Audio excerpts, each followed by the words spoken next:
on here today? 9. So far, yeah, 9 of us, but there should be more coming. There's another one. So they'll straggle in, and I'll let them in as they come in. Sounds good. So. All right, so I will.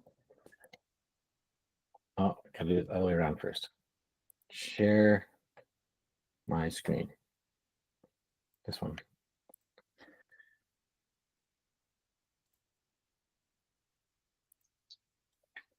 All right, perfect. All right, so I have to look over here now if I want to talk to anybody because of. All right, perfect. All right, so for those who don't know me, my name is Donald Porter. I am a real estate agent here in Hamilton, Ontario. I've actually worked with Jason before, so that's how we have the connection. But I've been speaking a lot on marketing and AI. Marketing is my true passion, and AI just happens to go hand in hand with that. So I've actually spent most of February speaking throughout the states at conferences, brokerages, and we're here to hopefully help level you guys up with some AI and marketing. So I got the chat open on the side here. So if you guys want to throw in, just to kind of get your brain going, what is it you want to learn with AI? What are the things that coming into today you think AI is or should be, or what do you think it might be with your business? If anyone wants to toss in anything in the chat, go for it.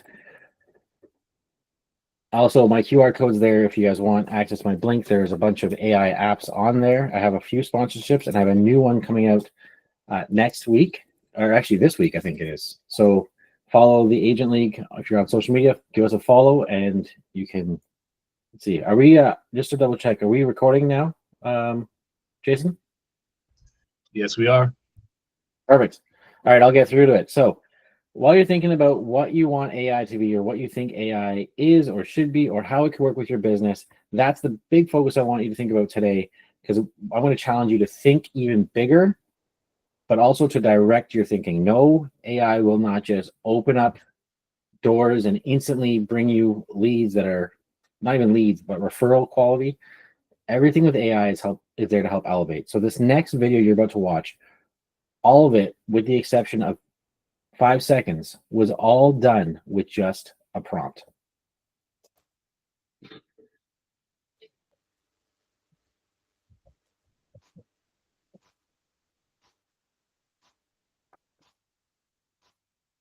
In the 1880s, the invention of a modern bicycle sparked more than just a change in transportation. It ignited a cultural revolution. For the first time, women had real mobility. They could go where they wanted, when they wanted, without a chaperone, without permission. Fashion shifted because of this corset loosened, skirts shortened, because movement required freedom. The bicycles are more to liberate women than anything else in the world.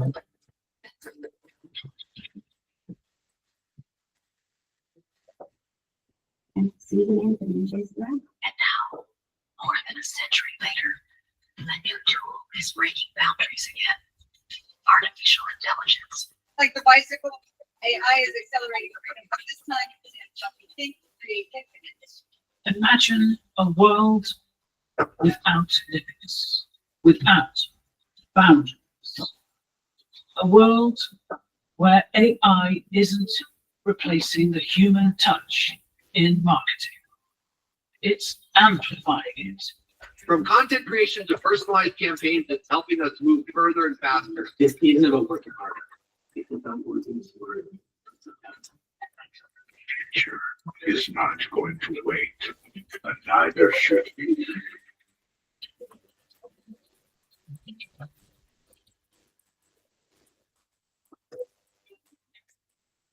Now, everything you saw right there, all of that was done with the free versions of these applications. So if you can imagine what the free version can do, imagine what the paid version can do. Now, AI, when it comes down to it, because I'm asked many times, I always talk about AI as the bicycle, which we just talked about. So demystifying what AI is. So Bridget and Maureen, imagine you two were in the same office right now next to each other, and you're to get up and you're to walk 1 kilometer or 2 kilometers away to the closest Tim Hortons or grocery store. Now, if Bridget, if you left right now, you're going to take time, energy, and effort, but you'll get there. And it's the way you've always done it, and that'll work. But Maureen, if you got up and before you even started moving, we put this bicycle in front of you, and we're going to pretend that you've never seen a bicycle before and that you've never done anything with it. It's going to take you some time to look at it, examine it, and then it's going to take some time balancing it. But once you've gotten past the balancing act and the examination of it, you get on it and you start going. You're going to get there faster, more efficiently, but it's still going to require you to pedal. So you still have to work. That is AI.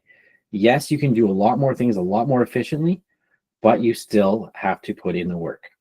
So there is no switch where you turn it on and instantly your pipeline is filled. If you find that, please let me know. I've been looking myself, but I cannot find that. There is a learning curve like we talked about, but it'll get you there faster, better, and easier. This works amazing on systems, but you still have to pedal. Now, I know all of you are thinking, okay, well, I want to get the AI in my fingertips right now, and we're going to go there. So I want you to grab your cell phones, wherever you are, and I want you to go to Google, as you probably already always have, and I want you to go on there, and I want you to search a recipe. Think of what you want to have for dinner tonight. Make it something unique. Feel free to unmute if you want to play along, but I'll pick, shepherd's pie. Shepherd's pie. So you can see on this, there's a thing, just search shepherd's pie, just scroll to one of these recipe cards. And the crazy thing is, I have actually gotten a listing out of this stupid little Wikipedia app. So I just wanted this one right here. And you know, when you get this whole blog, the history of shepherd's pie that no one ever cares about. All you have to do is go to the top, right to the URL, and I want you to type in cooked.wiki at the very top. Don't keep the URL, but before it, cooked.wiki/. So it'll look, you'll still have a full URL. I'm trying to get it on the screen there, but you just hit go. And then instantly it generates the recipe. I know it might sound stupid, it might sound crazy, but that is AI that you can actually use. And when I sat at the kitchen table and they're like, well, if you use AI, how do I know you're this AI agent? Well, what's something you want to cook for dinner tonight? And I did that with them. And they're like, oh, that blew their minds. I taught them something new about marketing and AI, and instantly they were convinced. They actually said, hey, honey, can you text the next agent? We're good. We're going to go with Donald. Right on the spot. So, but again, what is that actually doing? AI is just getting there more efficiently and faster. But you still had to put that prompt in. Here is what the back end of our systems look like. So we have 9 employees with our team. We only have 3 agents. One's going on mat leave. But we do this because every single time we have a new client, a new listing, we onboard them the same because we're human. When you're onboarding people, you can get lost in the shuffle. You can oh, I totally forgot to do that. And that happens all the time. But this is in real time with Julia, who's my wife, running everything. So this is Airtable. She's going to create a new listing. And when she does it, it's going to sign if she picks the silver package, she does, yes. That's going to sign 83 tasks right away. Because there's 83 things that we do when we bring on a new listing. And that way everything is done to the letter, nothing is missed. And right now she's going to have to refresh the screen, and it'll show up. And there you go, you can see it. It's adding everything in for 123 Fakes Anywhere Street. This is just another way that AI is helping your task management system, your back end support. So all of the admins, all the amazing people in our business that help us with every listing that we do, it's all in there to make sure that we're efficient and accountable for what we're supposed to be doing. So it's a little bit different doing it on the virtual because there's no nothing there. So we're going to go through prompt engineering real quick. So in order to do anything with AI, you have to start thinking yourself, not like as the worker who's doing that. AI is your assistant. You are the one engineering everything from the back end. So with prompt engineering, a lot of people get this part. Your role is the marketing manager. Your job is to create social media posts, and it's going to be around a little bit of context. If you think about it, this is the main thing that you need for any employee. What's their position? What's the job you want them to do? And why is that important to you? This is what most people get at least this portion right. Now, if anybody wants to unmute, feel free to jump in as well. But what if there's 8 parts to a prompt? What do you think the next 3 are?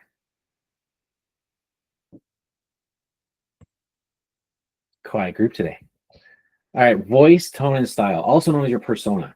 Because if you notice, ChatGPT starts to write, or any other long language models, Claude, Llama, or Perplexity, Gemini, they all start to write just the exact same way. But with this, you can actually influence it and say, I want you to write in a friendly tone. I want you to write in a business style, a casual style, however you want to write. You can actually start to tailor the responses and how it's actually created. And then lastly, to get exactly what you want is you need parameters. Are you talking? Your mic is off. Oh, sorry. I thought that was no, sorry, it's the laptop. The last thing you need is your parameters, and you need the threw me off for a second, desired format. So PDF, PNG, a table, and I want no more than 500 characters, more than 200 words, whatever that is.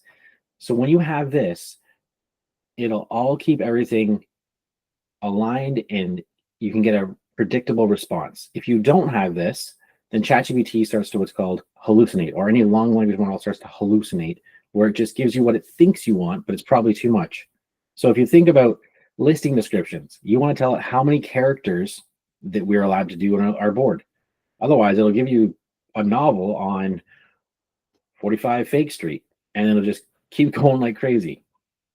So this is the 8 parts to a prompt. This is the most important thing. There's actually quite a few more, but if you can just get these 8 down, you're going to start getting more predictable and repeatable outcomes.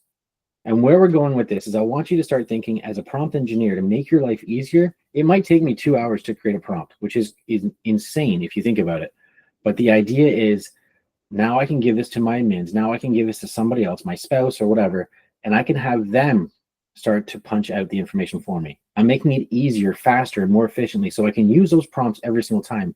And wherever your ecosystem lives, ours is all Google. So we live on G Suite. We have Google Docs, and we have this prompt for this prompt for this, or whatever it is. So if I ever need a prompt, I open up that Google Docs, copy, paste, and bring it in.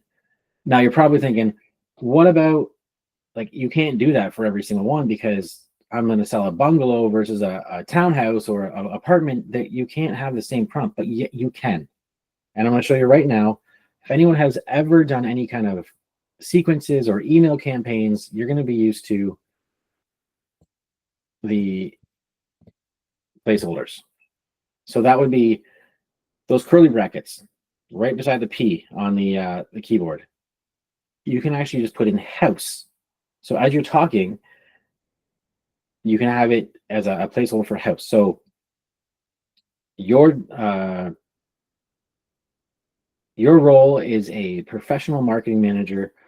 Your job is to create a post for social media you put house, and at the very bottom, you just put house equals, and then you can put 167 William, 131 East 42nd, 2280 Highway 6. By the way, all of those are on the market right now. You can happily bring me an offer if you have someone in Hamilton looking.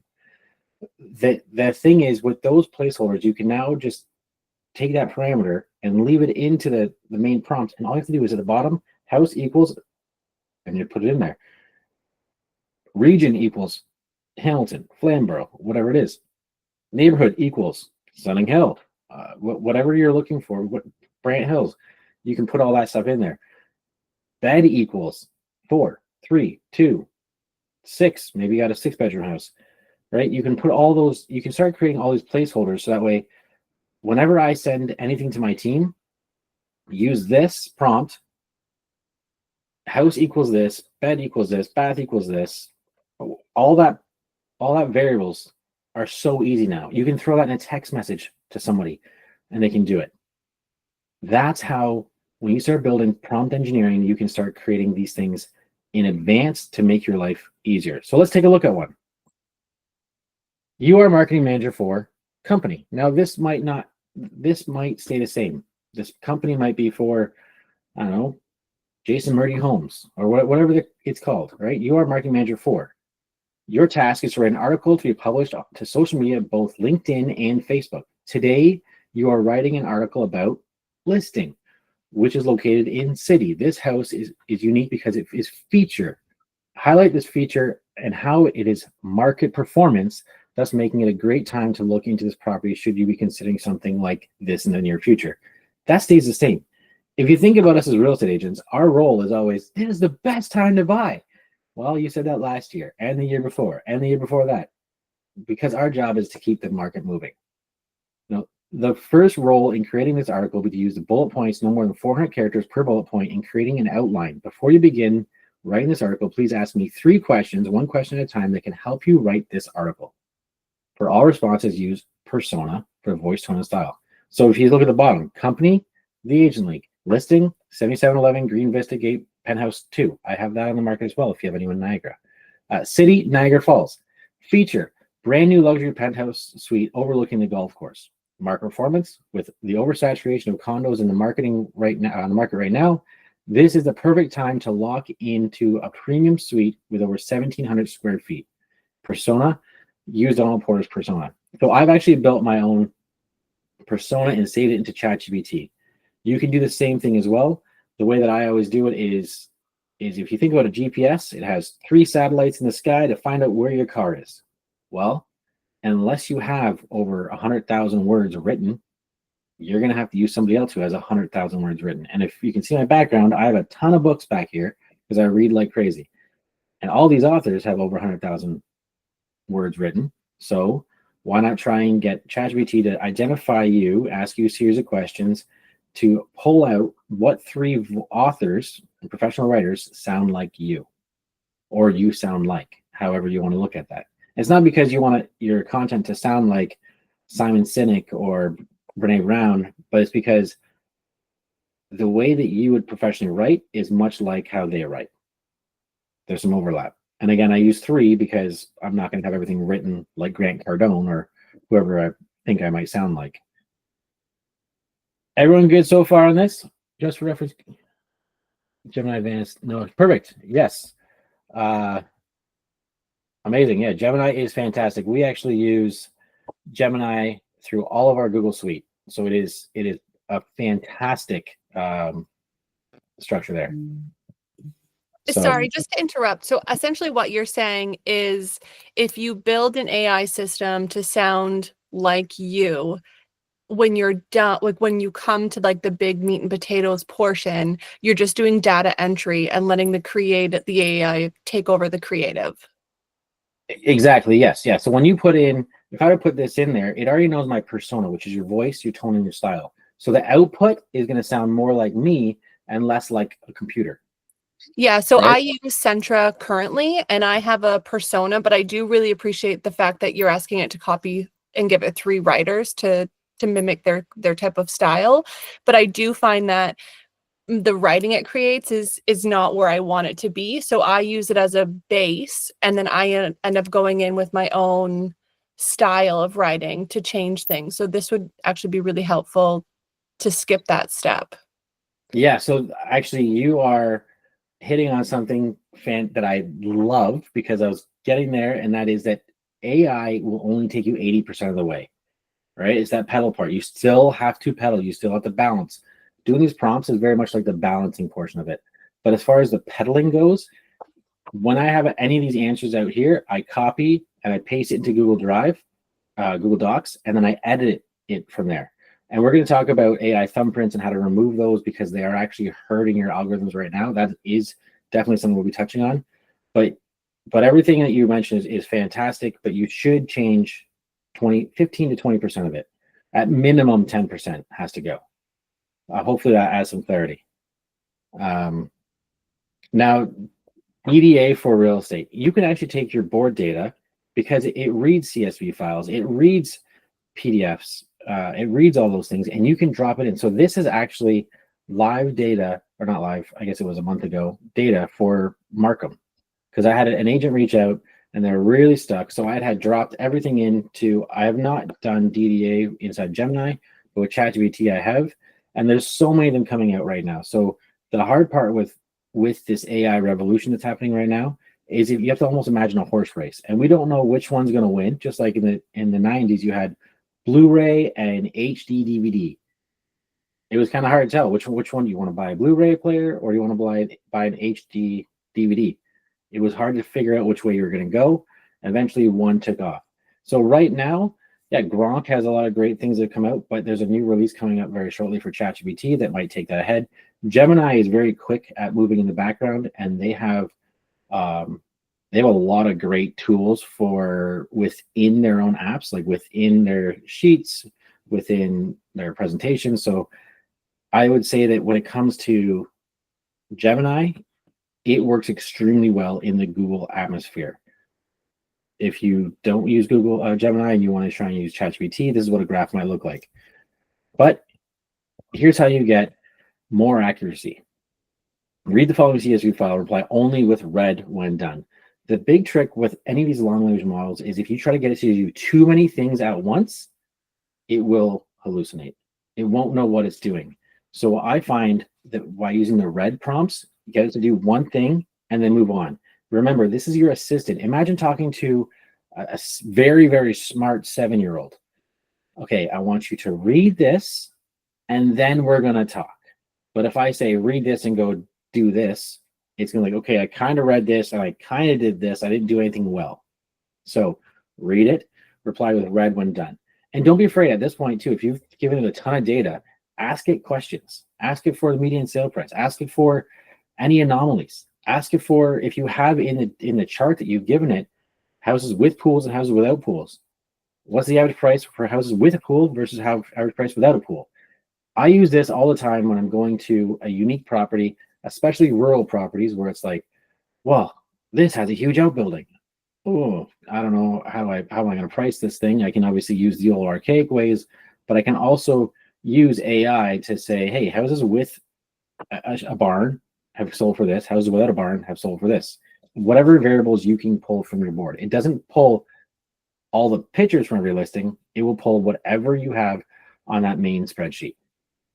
Now, the next thing you can do with all these red prompts is influence it. Because, again, kind of bring it to what Bridget's talking about, you can take these data and you spit out data and then you're just regurgitating information. But you can also influence it because all of us as real estate agents are experiencing the market in unique ways. It's funny because the more you're in real estate, the more you almost feel that market. You can feel it move. You can feel that tension within buyers. You can see things that the data is not going to give you because our board data is only going to give you so much. But if you start talking in it where it's like, well, there was an election, that's going to influence the data. There was other factors. Maybe it rained all weekend and it was like that's why people didn't want to go look at rural properties because there's a mud fest.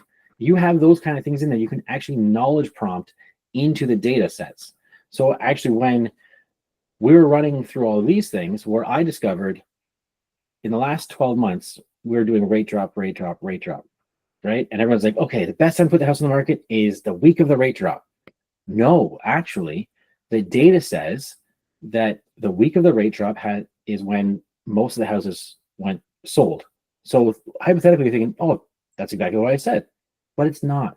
Because at least in our trading area, I imagine yours is very similar, there's 5 business days of conditions, which means the purchase decision happened a week before.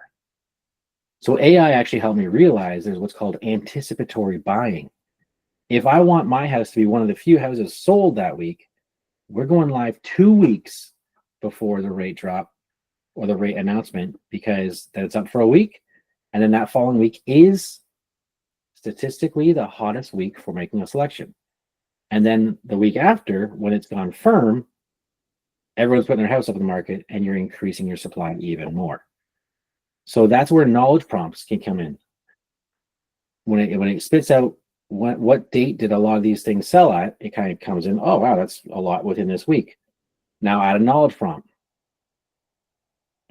Knowledge. Understand that in our trading area, to have an average of 5 business days for conditions. When was the decision made to make the purchase? And then it changes the dates to 5 days earlier.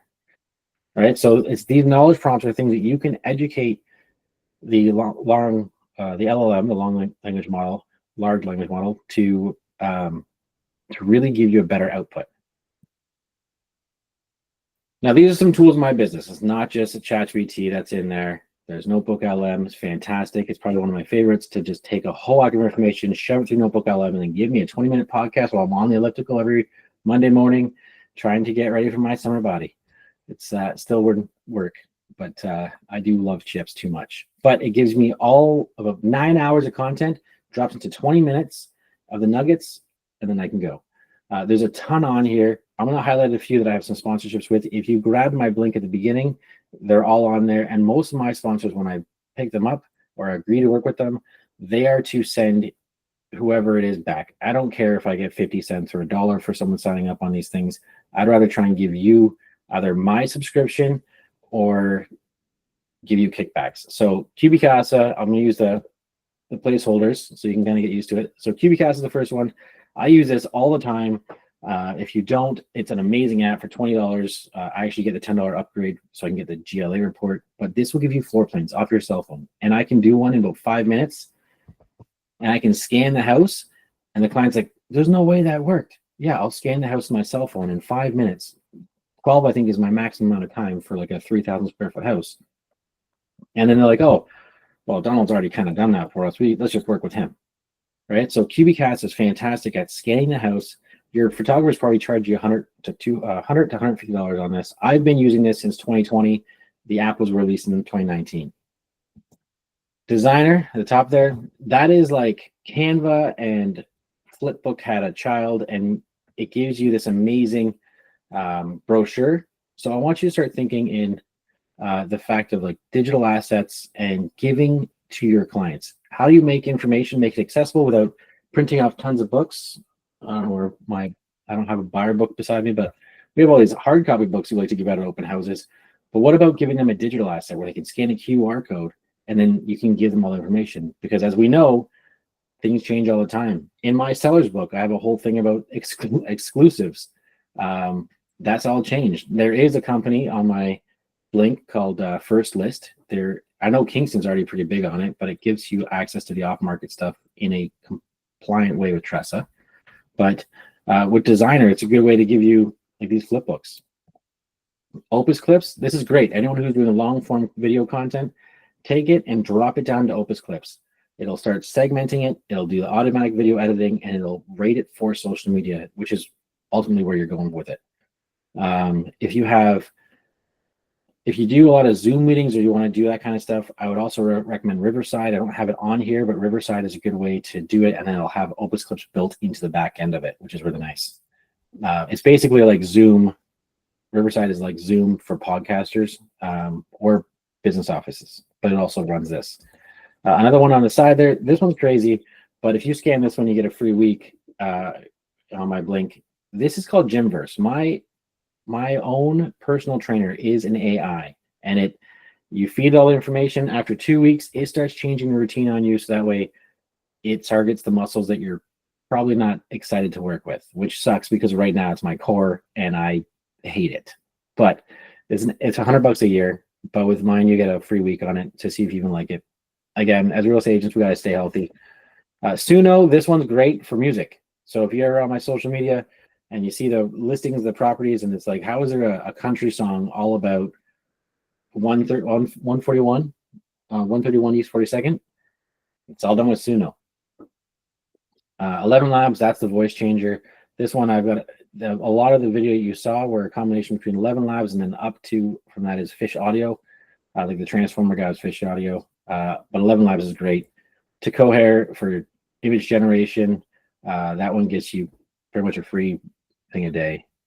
But let's go now. We kind of got through some of this. Let's look at Runway. Runway is a fantastic thing, or LTX Studios are both really good at this. But Runway you can think a little bit further. Imagine you have a house that's been sitting on the market for a while and you're like, oh, as they all do right now, I got to refresh this, but I don't want to spend money on a new photographer, all those things. You can use Runway and put your photo in there and use the common prompts like crane up, crane down, drone flyover, glide left, glide right. This is glide left, just to show you what it can do.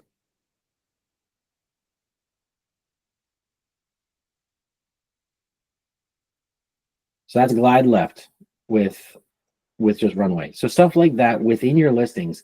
Now imagine you had a pool. You can do a drone flyover.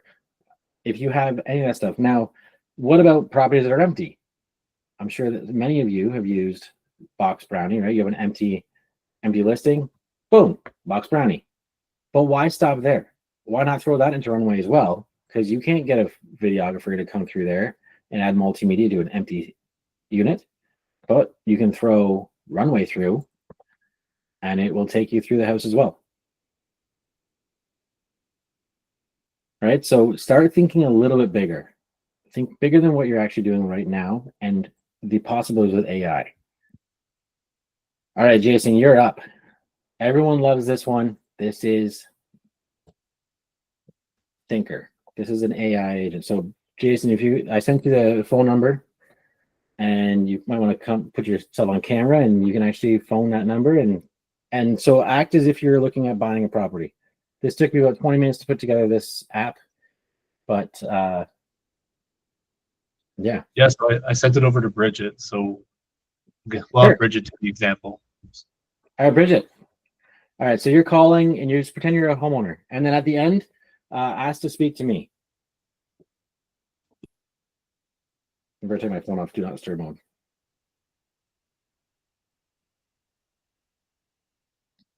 Sometimes it works, sometimes it doesn't.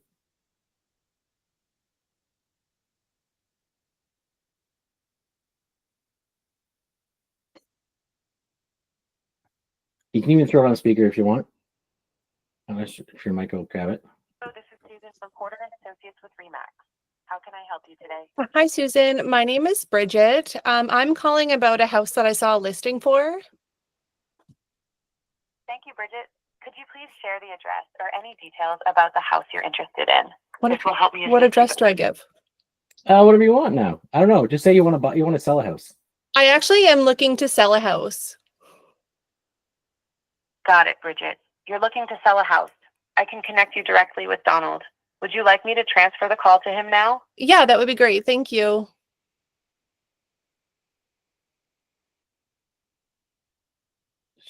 Well, right now it's sending me your notes from the call, and now there you go. Oh, Now, awesome. So now 54494732. So there you go. Yeah. So with that one, if you had called and started saying, "Hey, I think it may have been tripped up," and so that's the problem with a very narrow AI where you have only done one route, but it's smart enough to say, "Oh, you're looking at a house. Okay, we can help with the buying side too." But if you on the idea of I'm just looking at selling, then you can start saying things like it'll start asking you, okay, perfect. Can I get a little more information about your house? What's the address? How many bedrooms? What's the square footage? Once you start talking, giving it all that information, then it's giving me notes about the call you're on right now with all that information. So when you call, I already have the details as to why you're moving, all the motivational pieces, or as much as that you're willing to give me before it transfers it over. But that's Thinker AI. That is good as an intro, but guys, I would highly recommend you do not make this your cold caller, your ISA. When you do that, you're going to lose. They still want the personal touch. This is a personal relationship that we're selling. We're not selling a transactional situation. If it was a car at a dealership, still a high ticket price item, that's when you can use stuff like this because they really care more about the car than they do about you as a salesperson most of the time. But a house is very personable. So your regular follow-ups, all that should be done with you. This is good to handle a lot of the administrative stuff, the calls in, but it's still not quite there to take over. All right. So by now, hopefully you've realized that AI is there to help increase your production, increase your level of what you do. But before we go further, I want to just take a couple slides here and focus on marketing, because if everything that you're doing is to try and get new clients, new agents, you have to focus on your marketing. So I just want to hit the two types of marketing because they're very different. Anybody want to take a guess what the two types of marketing are? No? Okay, I'll give you the first one. The first one was 1941, July 1st, on a baseball game, was the introduction of the very first type of marketing. It's the second one, sorry. The first one is search marketing. That is the oldest type. The oldest type of marketing was search marketing, where people are seeking you out. So if you think about the real estate market, where is search marketing? Yes, you have it on Google for SEO, but where else would you find it? Open houses. Open houses, they're seeking you out, right? So it's the hottest form of marketing, but it's a little bit more limited, right? So higher quality, more expensive. They're searching you out and they're comparing you to other things too. Because with the agent league, we focus a lot about sports. So if you think about with sports, you have the Olympic Games, the original Olympic Games. You just saw a chariot race. You go down to the market. You're hungry. You're looking at Slovakia or Greek salad or whatever you're looking at. You're like, this one has olives. I don't really like olives. This one's a little more expensive, but it has onions. I kind of like onions. This one's cheaper. Now that's search marketing. You're kind of weighing your odds because you're seeking it out yourself. Back to what I was talking about in 1941 is disturbance marketing. So this is when something interrupts the pattern of the user within the experience. So this is a lot of I bought leads off social media. Yeah, they're scrolling. Are they bad leads? No, they're not bad leads. You just need to understand that disturbance marketing and search marketing are very, very different. If you're buying leads off of Google search marketing, those are way hotter and they convert a lot higher than disturbance marketing. Disturbance marketing is also billboards, right? So your cost to acquire a lead is low on disturbance marketing, but its quality is not quite there yet. It might be there in 2, 3, 4 years. Sometimes you have that 1 or 2% that are ready to go in 6 months, but that's why they say it's got a 2% conversion rate, because it's only within 6 months. After that, you've got to contact. Sometimes you look, how did you get my number? If anyone's got any experience with that, usually I get quite a bit of chuckles when I'm in a room. Now there is a third type of marketing, and this has a 40% higher return than search marketing.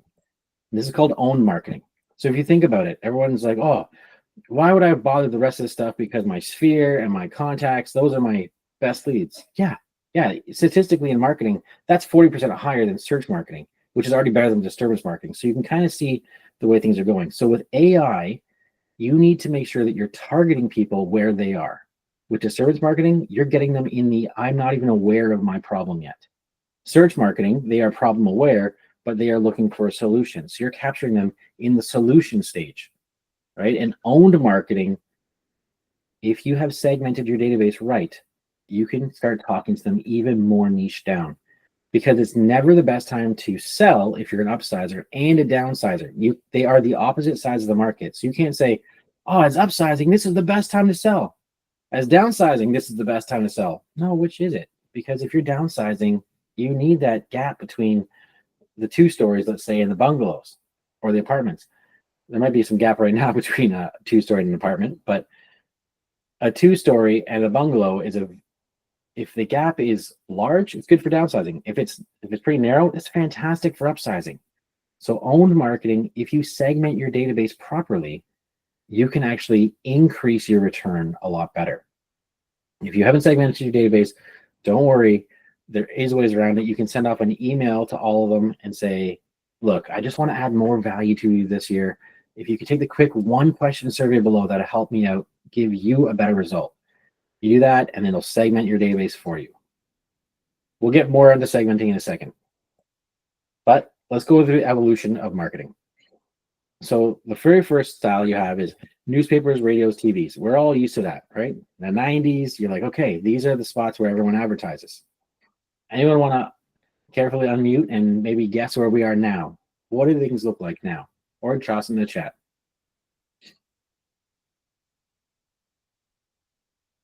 Still quiet. All right, I'll keep going. Newsletters have become newspapers have become newsletters. Radio became TV, and TV has become apps. But everything still, all of the stuff that you had in the original traditional marketing is now the same. So you need to think to communicate with people where they're at.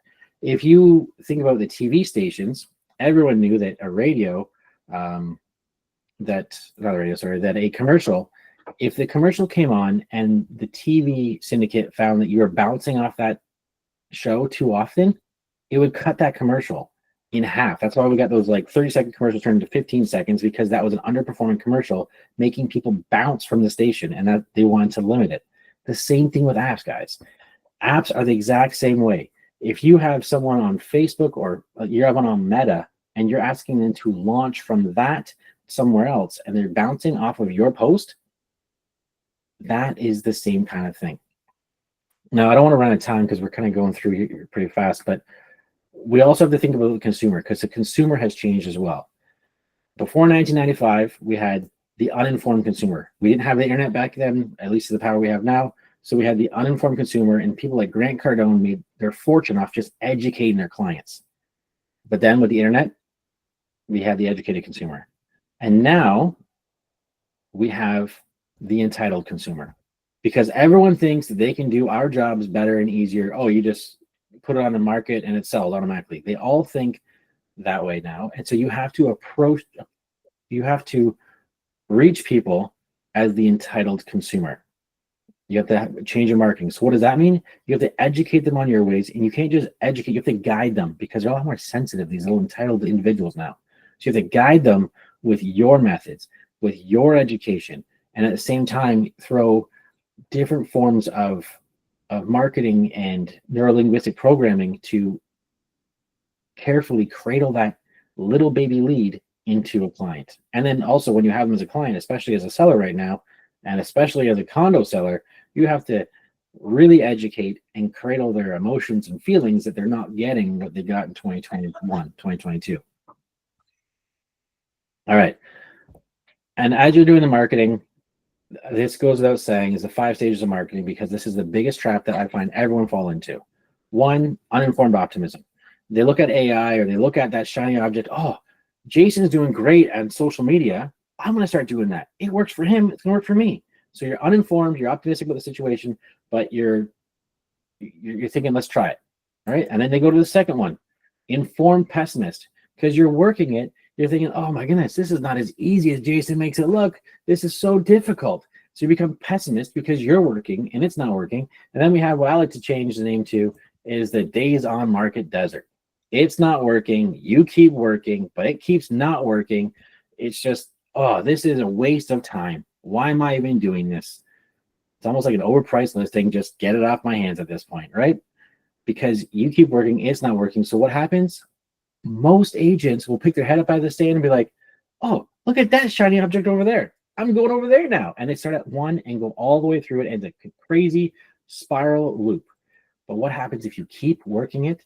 And depending on the strategy, nothing long-term like social media marketing and geofarming, those two are an exception. They're about 18 months. But most things in this is 120 days is your life cycle. Because then shortly afterwards, it starts working. You start seeing results. The informed optimist. You're now aware of everything that has to go on, and you become optimistic about the possibilities. And then finally, you hit that goal, and you've hit that marketing piece. You're like, all right, this is working for me now.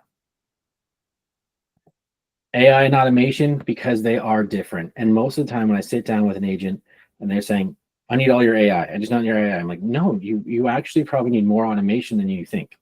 You build with AI, because the cost for AI is very expensive. Now, every time you see an AI increase its model, but you're like, well, there's nothing extra going on. What happened there? What they've done is they made the tokens or the credits or however it's calculated, usually in a token format, they've made it cheaper. That's what that next model is. So if you look at using ChatGPT, for example, you have ChatGPT 4, then 4 mini, then 4.0. All they're doing is they're keeping it the same, but they're making every token cheaper so you can do more for less. Now with automation, you can build it. So if you think about, so our team with the open house, you can sign in. I want your name and license plate because I can see what car you're getting into. The real reason I want that is I want them to say, this is Maureen, and the license plate, I don't care about license plate. They think it's for security reasons. I just get a chance to see that this is Maureen. Okay. Now, I just let them look through the house, whatever you have. If you have any questions, you can scan this QR code, and there's free resources here. You don't have to. You don't have to scan it at all. But there's a free resource right here. Feel free to scan it. So they scan it. This is what it looks like. And what is that doing right away? It's segmenting where they are in the database. And what happens? If they say that they have no agent, then they can fill out their contact information and they get the information. But then what happens? It turns into 15 different emails over the course of 5 weeks. Guys, this is nothing new. This is everything that you have in retail right now. This is retail marketing brought into real estate. Walk into Lululemon. Can I get your phone number or your email address? I'll get you a free coupon. What happens? You get that coupon, never for that day, but you get that coupon for next week. Then the next morning, you get another email from Lululemon. Thanks so much for signing up. Here's something else for you. You're adding value. The more value you can add to your clients, they've already been programmed through retail. All I'm doing with this is I've built all the emails out with AI. I built all the PDFs and all the giveaways inside all this, the education. All of that's built in here, and then I just automate it. That's it. Now, I'm going to run into a little bit more marketing real quick because it's very important. If you're using AI, a lot of people are using AI for social media. So strategic organic growth and strategic organic content. That's what these two first stand for. Usually I have a lot more questions, answers, but I know we're pressing time and it's a bit quiet in this crowd. But this should be the biggest buzz of what you're looking at, because this is the way that all social media is going. Because if you think about it, social media is more about interaction. That's how it started. Interaction, so I can stay connected with Jason and I can creep at his family. He can creep at my family. We can not talk for 5 months or 5 years even. Like, hey man, I saw you at the baseball game last night. I'm like, I haven't talked to you forever. That's what social media was. It's really become an interest media because of the For You page that TikTok dropped into the world of social media. Everything on your feed is now becoming a constant suggestion. Hey, you might like this because you're interested. You might like this. And they run for about 45 days long on that suggested interest until you say no enough times that it doesn't go. When you do this stuff and when you're posting to social media, you have to understand PAC. Now, PAC stands for Platform Algorithmic Content. You can also talk, some people will talk about it as platform and culture, right? And I got a slide on here just to reemphasize this. And the last one that you want to know, these are marketing terms for 2025, is CAC, which is client acquisition cost. So this would measure your return on investment or your ROAS, return on ad spend. So whenever you're doing something, anything you're doing for your business, you should be tracking it. You should be making sure that it's worth its money, because sometimes you can just chug a whole lot of money at stuff. I'm like, oh yeah, it's working. No, it's not actually, or it's way too expensive for what your return is. I can tell you right now, for the cost of a new client, my client acquisition cost is sitting around $742 right now, and that was as of March. I haven't done April's numbers yet.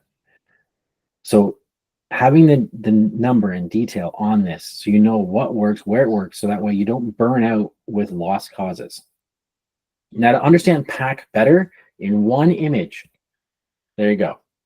Your LinkedIn, your business, your Facebook, Instagram, right? Everything is different. The way that your content goes online is not the same on every platform. Otherwise, it would just be one platform. So you need to be mindful of what that is.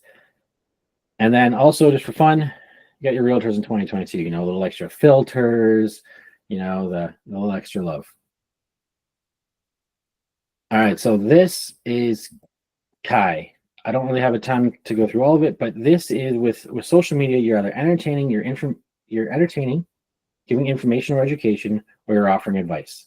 This is all of them. So I'll actually push play on this one. This is a good example.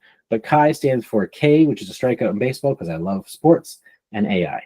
And this is me using Kai as all of the digital stuff and all the analytical things, the feature and benefit selling, and then there's me selling the lifestyle. So this takes the break and shows you the difference between AI and IRL, which stands for in real life. Okay. Key words is 2 different patios. Donald, there's actually 3. Okay, 3. Yeah, the fire pit down there overlooking the ravine. You're right. There's 3 seating areas, sure. It has over 2,400 square feet with a double basement walkout and 5 bedrooms. Yeah, 5 bedrooms, but can you count those massive bedrooms upstairs? Attic space they're using as art studios, really. This home just has so much character, it's a lot to take in. Yeah, tons of character. Tons. That great room, though. Holy cow.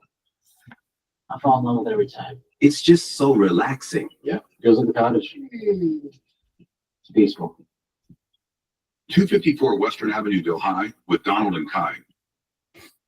So you can start to see how I used it as a way to try and break the scroll, stop people, take a look at it. It worked very well, but it's focusing on entertaining because of the AI avatar. Information was Kai. The information education was Kai, and then I came in with the advice. So that is one unique way in which we try to collect on more with one post. Now this one is huge. AI that hurts your business, because I guarantee you know at least one person that is doing this. Just by a show of thumbs up in the chat, how many people are using AI to write the proper descriptions right now? Bridget, all right. I'll go, Jason, and we got a couple other ones. So these are things that you need to be paying. This slide of all else is one thing that you should be paying attention to. All of these things hurt your business, right? So I grabbed a picture of somebody in Texas that they're doing this on social media. So Gemini and Meta, both of those 2 AI systems, Meta is called Llama, they actually search for these things because they want to deprioritize AI written content. And I've actually been watching with an AI tool called SEMrush and focusing on Realtor.ca, and the more agents use M dashes in their property descriptions, the more Realtor.ca gets deprioritized. And that's why Realtor.ca is not even showing up in the top 3 anymore in my area. It's showing up probably like on the 2nd page almost. That hurts our properties. And I've actually run it off of certain pages just because I wanted to test this thing out. I actually have a bot here through the back end of ChatGPT that is linked to the back end of Meta and Gemini. And it does catalog it because it does roll. It kind of gives you a warning, stop doing these things. And then it goes away. But this catalogs it. So if I can go to, there we go. Let's see what it says today. Is there anything that I need to be worried about with writing content with AI for social media? They can hurt my algorithms.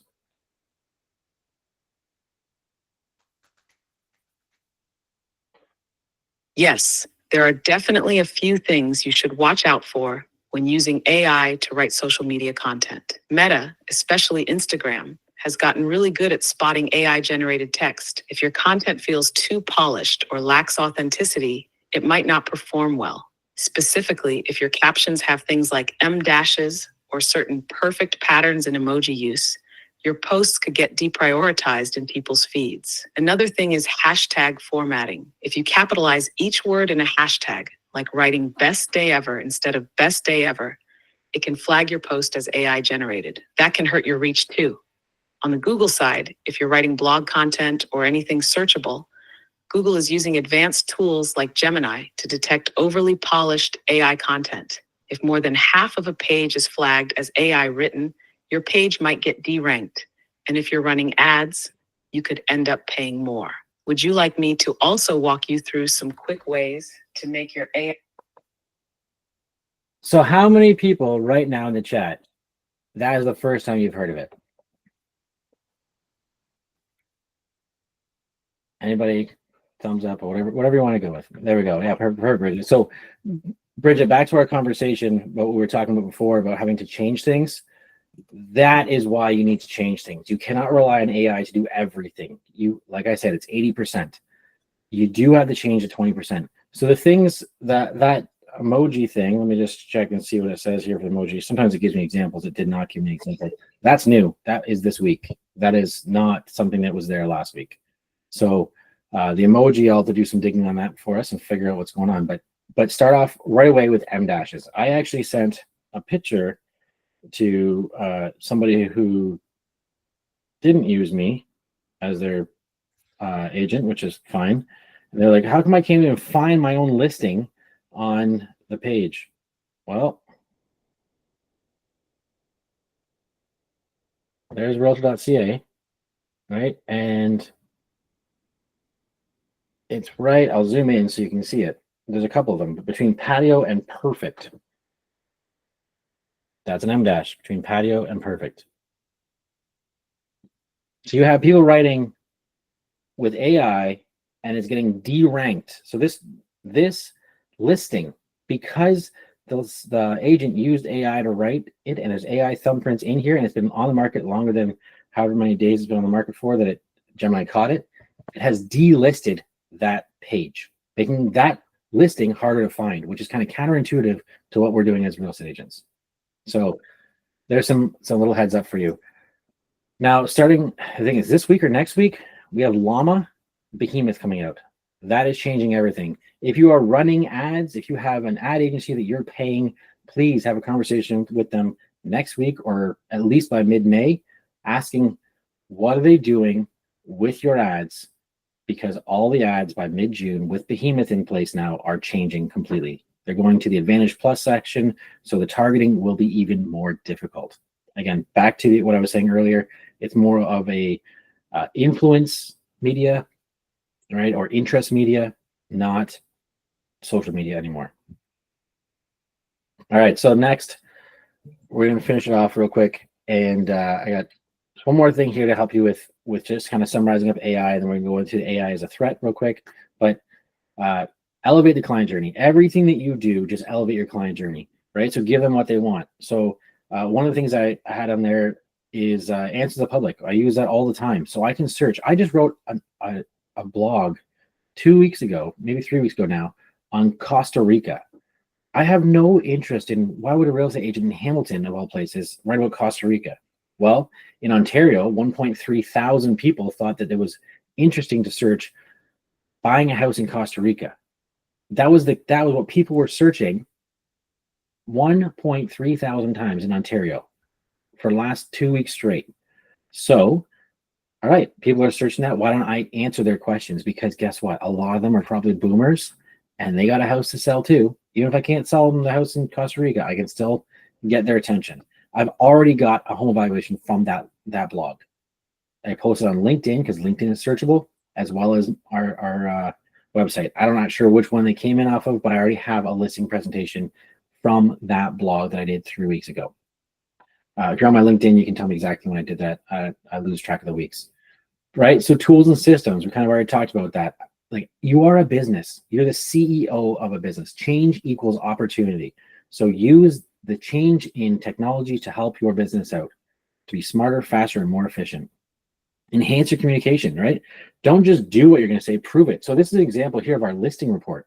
Every single week, all of our clients that have a listing get a full report. There's your MLS charts, there's your Google ads, right? We run Google ads through a company called AdWorks, and you get, it's very easy to set up, and it runs AI targeted ads, and then we send them in there. And it's actually not that expensive, like $400 or $500 for a month. But then we're able to get price reductions from our clients because, like, oh my goodness, look how many clicks. Yeah, we're going to turn off the Google ads until we at least do a big price reduction. Oh, you know what? Let's do that price reduction, right? All the analytics are there. Every open house, every client feedback.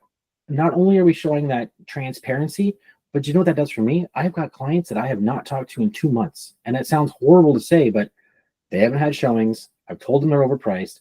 They're just thinking the market's going to rebound and they need this price to sell. The house is paid off. It's their parents' house. They have long passed, but they need this house to sell for this price because that will help them get debt-free on their mortgage.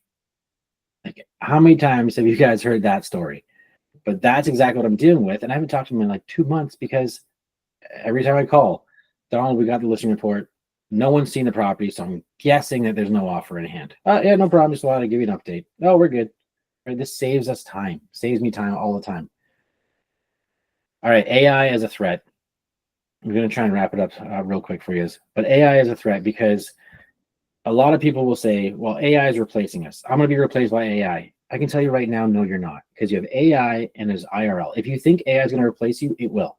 If you think that someone with AI will replace you, it definitely will. And I think that you care enough to be on the chat call right now that you can be that person that's going to replace other agents with AI.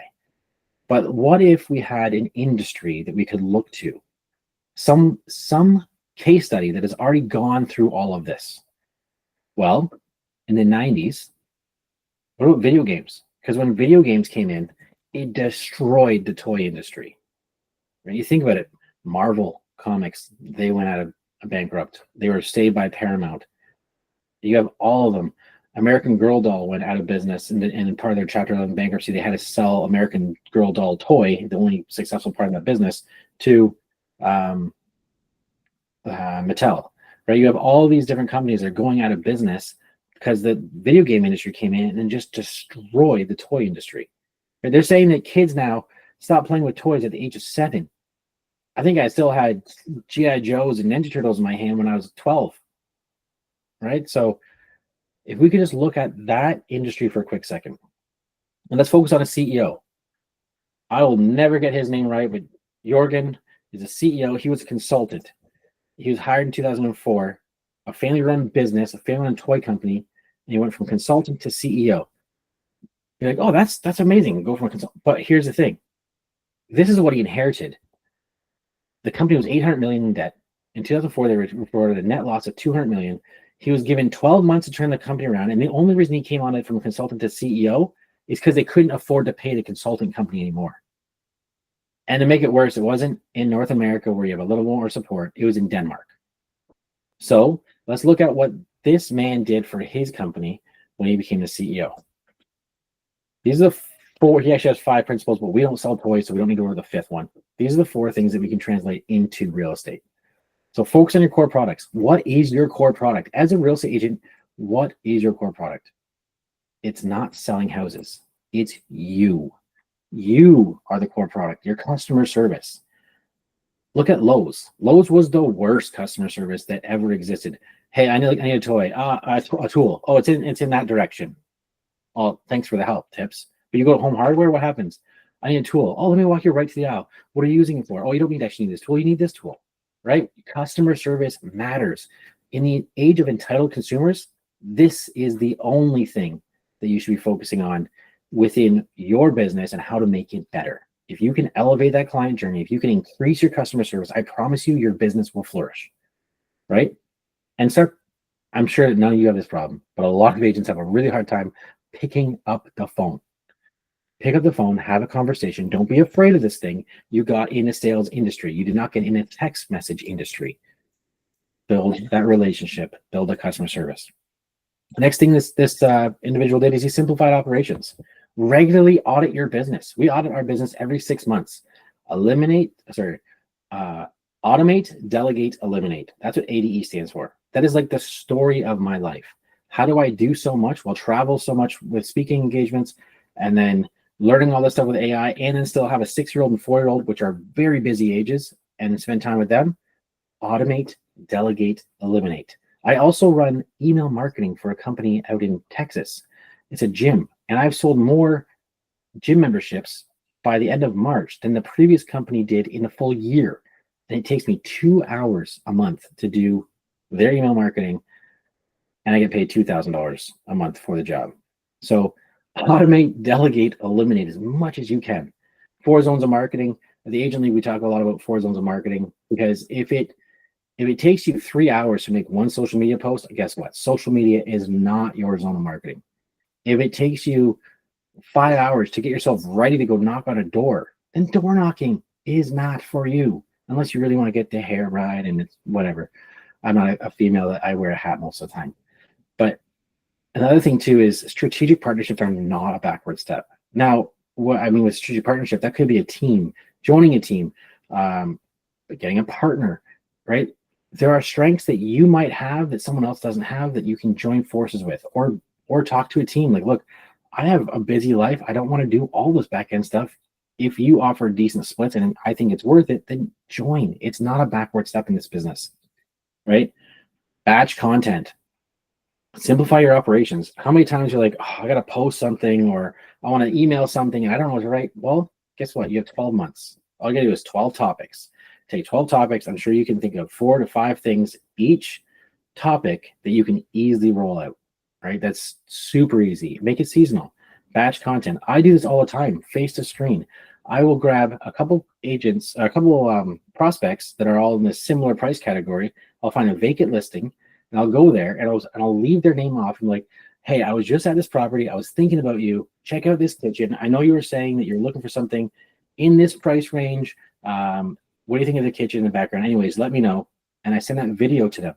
That's very personal customer service. I left their name off it because guess what? I send that out to 7 or 8 different people, or as many as it will apply to. And I usually have at least one person coming to look at that property, right?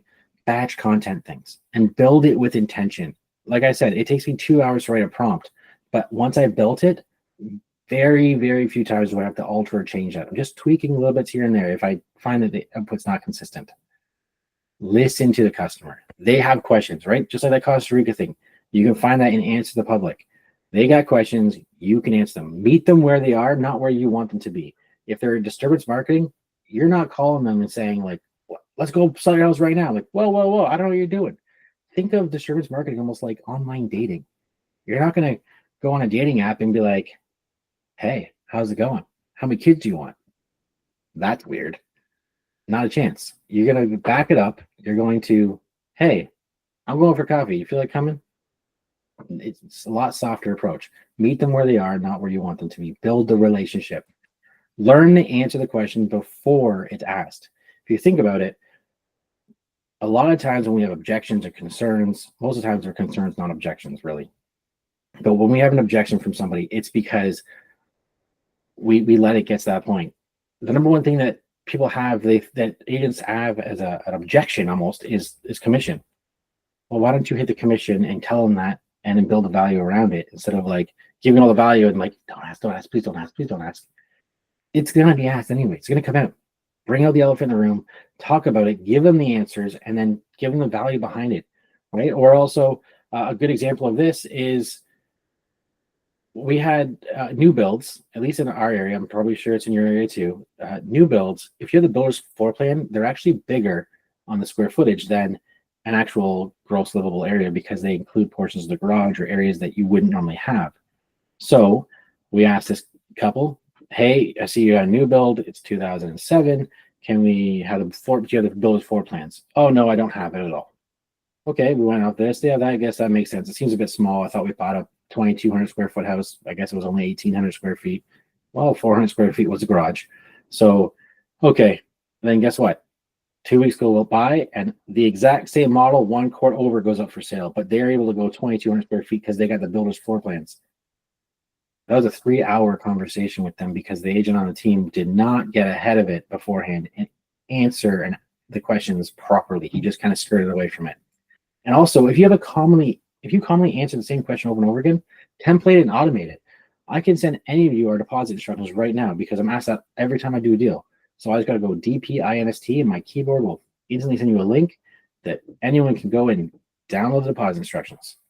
Make it nice and easy. Automate your life as much as you can. And lastly, embrace technology. Build it with AI, then automate it. Work smart, not hard. Use your CRM. Like you want to segment things so that way you can talk to that segment of the market in your CRM. You can build an email tailored and customized with neurolinguistic programming inside a large language model like Gemini and build that, then template it, and then send it out to all just that segment of the market so you can talk clearer and more closely with that market. Because if you talk to an upsizer, oh, are you sick and tired of your linen closet being the same place you keep your cereal and your brooms? Yeah, absolutely. Are you tired of tripping over your kids' toys or having them murder each other in the background while you're on a Zoom call with business because you work from home? Yeah, that's me. Time to upsize, right? You can have that same message go out if you have the segmenting done properly. And remember that all consumer-facing content is only 80% done. Remove those AI thumbprints. And if you're wondering who Jorgen van Klinderson is, or Vig Medstorp, whatever his last name is the CEO of Lego. And because of him, CEO of Lego is one of the largest privately owned retail consumer good in the world. It is insane what he's done for that company, all because one CEO saw a technology crisis as an opportunity. A CEO is change equals opportunity. And then one more thing to help you realize that we are not being replaced with AI is this amazing quote. I was trying to find out who came up with this quote, but regardless, this is so true. Genius comes from questioning and not by conforming with known facts. So people like Einstein, Newton, they started questioning what was known, and that's how we got and we grew as a culture. AI doesn't do that because AI is built to excel at answering known questions instead of questioning the status quo and trying new things. It just tells you the answers. That's why we have the knowledge prompts to influence it as well. Again, a little about me. I am Donald. I'm one of the co-founders for the Agent League. We put this together for you guys. We're actually planning on dropping a whole AI real estate mastery course for all these things whenever we're speaking, because one of the biggest feedback we get after all the speaking for the last 3 months is that we don't actually have anything for people to continue the education on.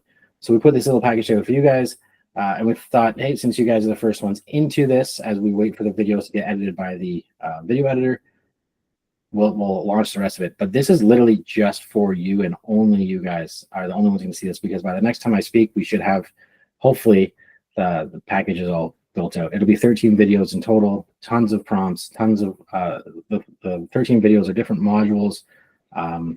Yeah, and one of the cool perks is if you pick it up today, you'll get 50% off when we do launch Pro League, which will be huge. Any questions?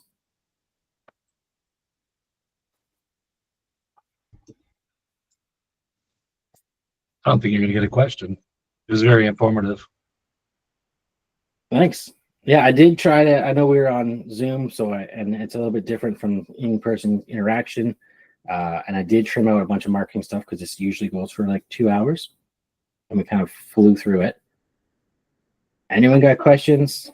Any aha moments? What are your big takeaways? I actually don't have a question, but I do want to say thank you. I did write a ton of notes, and I think I do really get overwhelmed with AI. I do have a couple programs that I use now, but it's quite manual, having to kind of bounce between all of them because they're all essentially limited on what I can and can't do with them. So what are the programs? I can always maybe help you flow yeah, through. so I use primarily Centra for helping with templates, writing content, doing content calendars. And it's nice because that can integrate into Google. But then I also use Caption for video editing. And then I use Pivo for teleprompter and tracking in my videos. So, Okay. and I do have Only Social to help pump out the content that I have onto all the platforms. Okay, perfect. There is going to be a bit of a manual thing. So I even have one of our staff, her name's Martha. She runs all the social medias. So we can build it all out, and then she just goes and posts and all that kind of stuff. And that's where it's like automate, delegate, eliminate. So sometimes delegation is important. All right. We should not ever remove the human element at all. If you think about it, if anyone's ever heard of Ubisoft or oh my goodness, what's the other one? They're video game companies. So if anyone is going to be using AI for coding, which is what they're doing it for, it'd be these video game companies, right? They're massive. And so you think about it, Ubisoft has actually announced that 97% of their code for video games are done with AI. Well, they've got like buildings filled with coders, but they're actually hiring more than laying any off. So that human element becomes very important because the job changes, the role changes, but the person is still needed. It shifts, right? So often maybe what you might need is just like a virtual assistant. You train them on your system and you can train them to do it. And then for $7 to $8 an hour, They can do it, and $7 to $8 an hour in the Philippines is a good wage where you'll build loyalty like crazy, right? And it's not like it's too hard. You just have it all set up there. We use Metricool, and they put all the posts into Metricool, and then I can quickly preview it and be like, yep. I just sit for the amount of social media posts we do between mine, my wife's, and our businesses, 2 businesses. Julia will just take maybe half hour on a Sunday. I approve. The only ones that we have to do the day of are things like rate announcement or things that have to happen fast and they're not evergreen content. So otherwise, delegate might be what you need. So it's, again, you're looking at how much time can you buy back so that way you can do more client-facing activities. For if I think about what we pay Mara for, about $600 a month. Okay. It's very, very doable. And I think probably my biggest takeaway was doing different posts for different social media platforms. And because I just do one video and I share it onto everything with the same caption, with the same on LinkedIn, whether it's Instagram or Facebook Reel, I do the exact same post with the exact same caption because social media is not something that I want to do. I'm more of like the face front. I like to door knock. I like to phone call. So to do social media is already a huge, it's already out of my comfort zone. So I'm like, if I don't have to do it, or if I just do one, I'm like, it's good enough for me. But I actually do like the breakdown of each platform. Yeah. So actually, back it up. In this pack, we have a full pack handout with it right now, and we ran it for, I think it's maybe March's pack. So that would be just knowing how many characters for what style, like it'd be a carousel or B-roll, and what performs the best, because these are what the algorithms look for. If you fall within this, then it'll help push you.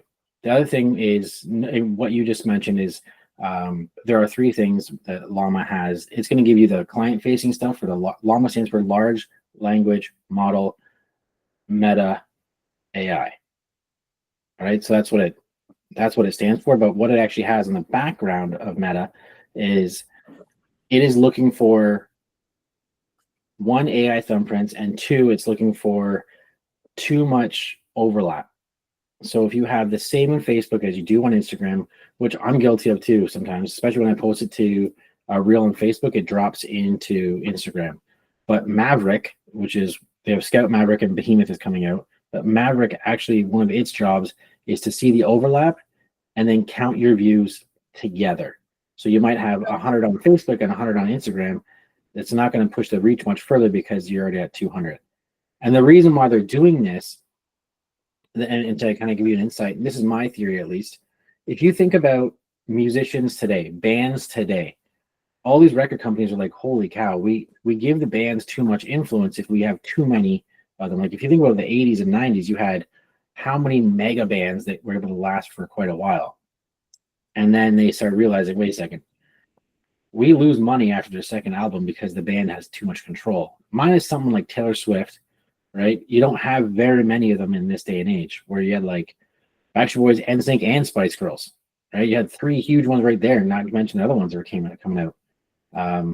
Or like Guns N' Roses, AC/DC, all these other big mega bands. They don't have that anymore. So what they're trying to do is, I think, is model the same kind of thing with social media, where you only have so many views in a day.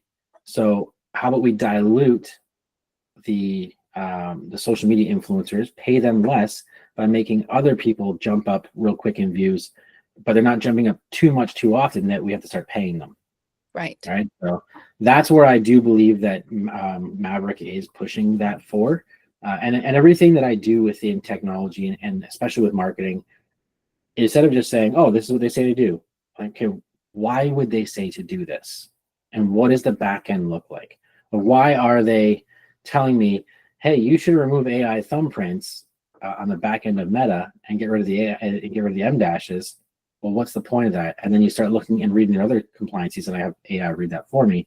It tells me because they're looking at creating organic content, right? Instead of just rewritten stuff. Right. But fantastic stuff. Yeah. Any other question there, or anybody else?